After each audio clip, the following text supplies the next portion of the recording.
కాంగ్రెస్ ప్రభుత్వం ఇచ్చిన ఉచిత బస్ హామీ వల్ల ఆటో డ్రైవర్ ఉపాధి కోల్పోతున్నారని తెలంగాణ కార్మిక సంఘం సమైక్య నాయకులు అన్నారు. ఈ మేరకు జనగామ జిల్లా స్టేషన్ ఘనపూర్ డివిజన్ కేంద్రంలోని స్థానిక బస్టాండులో ఏర్పాటు చేసిన మీడియా సమావేశంలో పాల్గొన్నారు. ఈ సందర్భంగా మాట్లాడుతూ ఆటో కార్మికులను ఆదుకోవాలని, రాష్ట్రంలోని నిరుపేద రైతులకు సబ్సిడీపై ఎరువులు అందించాలని డిమాండ్ చేశారు. నా పేరు వేర్పుల వెంకట సాయిలు, తెలంగాణ కార్మిక సమైక్య రాష్ట్ర ఉపాధ్యక్షులు. మరి తెలంగాణ రాష్ట్రంలో ఈరోజు అనేకమైన ఇబ్బంది పడతా ఉన్నారు ఆటో కార్మికులు. వాళ్ళకు ఆ ప్రభుత్వము 12,000 రూపాయలు ఇస్తానని చెప్పింది. ప్రభుత్వం ఇంతవరకు కూడా ప్రభుత్వం ఇవ్వలేదు. కాబట్టి వాళ్ళు రోడ్డు మీద పడిన సందర్భాలు కూడా ఉన్నాయి. కాబట్టి ప్రభుత్వం స్పందించి వాళ్ళకు 12,000 రూపాయలు ఇవ్వాలని తెలంగాణ కార్మిక సమైక్య డిమాండ్ చేస్తూ ఉంది. అదేవిధంగా పేద రైతులు కూడా ఉన్నారు, వాళ్ళని కూడా ప్రభుత్వం ఆదుకోవాలని చెప్పి మా యొక్క డిమాండ్ చేస్తూ ఉన్నాం.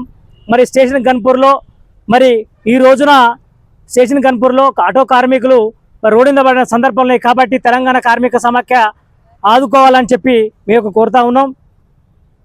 ఈ రోజున హైదరాబాద్లో అక్కడ డీజిల్ పెట్రోలు నడిచే వాహనాలు ఆటోలు అయితే ఉన్నాయో ఈ ప్రభుత్వం వెంటనే బయటికి పోవాలంటుంది. వాళ్ళ బతుకు గురించి కూడా ప్రభుత్వం ఆదుకోవాల్సిన అవసరం ఉంది. వాళ్ళ అమ్మవారిని ఏడుతా ఉన్నారు. కాబట్టి వాళ్ళ పక్షాన తెలంగాణ కార్మిక సమైక్య ఉండి వాళ్ళ పక్షాన ఉంటుంది. ఎంతవరకైనా డిమాండ్ చేస్తే ఎంతవరకైనా పోరాటం చేస్తామని కూడా సిద్ధంగా ఉందని కూడా ఈ సందర్భంగా తెలియజేస్తా ఉన్నాం. ఈ రోజున కార్మికులకు అన్ని రంగాలలో పనిచేసే అసంఘటిత సంఘటిత కార్మికులను ప్రభుత్వము అసలు ఏమైనా కూడా పట్టించుకుంటే పాపాన కూడా పోలేదు.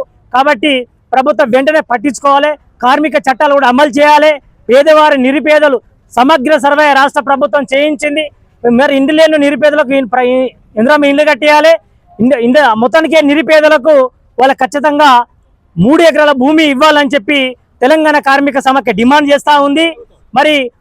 అడుక్కుంటూ పోతాంటే ప్రభుత్వం జారిపోతా ఉన్నాయి. కార్మిక చట్టాలు కూడా అమలు చేస్తలేరు. కాబట్టి కార్మికులు ఇవాళ రోడ్డు మీద పడిన సందర్భంలో రోజు నిత్య సరుకులు కొండలు బాగుతూ ఉన్నాయి. ఇంత 1000 రూపాయలు కూలి తెచ్చినా కూడా వాళ్ళకి సరిపోయిన తీరుగా ఉంది. ప్రభుత్వం ఆదుకోవాలని చెప్పి మా యొక్క డిమాండ్ చేస్తా ఉన్నాం. అందరికీ జై భీమ్, జై జై కార్మిక.